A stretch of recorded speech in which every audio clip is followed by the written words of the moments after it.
Yesterday, President Biden welcomed the President of Israel, Isaac Herzog, to Washington. Unfortunately, some of the loudest anti-Israel voices in the president's own party took President Herzog's visit as an opportunity to call the world's only Jewish state racist. And House Democrats, left wing, boycotted President Herzog's joint address to Congress this morning. These activist theatrics are unbecoming of elected American officials, and they are a distraction from the real threats that America, Israel, and our Arab friends face in the Middle East. I hope these threats were the focus of the conversation between the two presidents. Of course, threats to our shared interests have grown in large part due to the Biden administration's naive approach to the world's largest state sponsor of terror, Iran.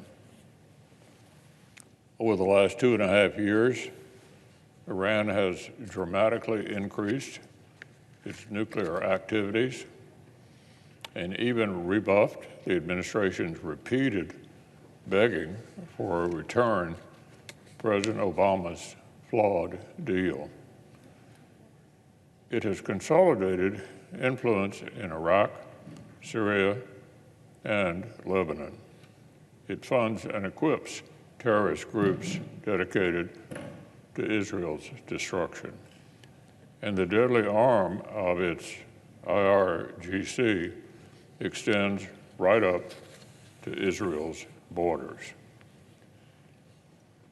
In the Arabian Gulf, Iranian military vessels have targeted or seized commercial vessels offshore nearly 20 times since 2021. On the Arabian Peninsula, Iranian weapons have rained down on Americans, Saudi, and Emirati partners. In Iraq, Tehran works directly with Shia paramilitaries that threaten Iraq's sovereignty, as well as Iraq's neighbors and U.S. forces. And Hezbollah, Hamas, and other terrorist groups channel massive flows of Iranian support into increasing attacks on Israel and American lives. Violent flare-ups along the border with Lebanon earlier this month have Israeli forces on particularly high alert, but as our friends face growing threats, they need more bipartisan solidarity from Washington, not performative BDS or lectures from politicians in glass houses. Earlier this year, the president warned ominously that Israel cannot continue down this road in its efforts to pass domestic judicial reforms. According to reports, it's a message he intends to continue delivering to the Israeli Prime Minister in the weeks to come. Well, Mr. President, nobody here in Congress seems to like it when foreign politicians weigh in on American domestic politics and tell us how to do our job. So I try to stay out of the domestic politics of fellow democracies. I have confidence in the Israeli people and their democratically elected leaders, including President Herzog, who was welcomed to the Capitol today, and Prime Minister Netanyahu, who will travel soon to Washington. Ironically, the radical House Democrats who crowed about boycotting the president's historic address are the ones who could benefit the most from his perspective on guiding a coalition government and a diverse nation toward greater security, prosperity, and peace.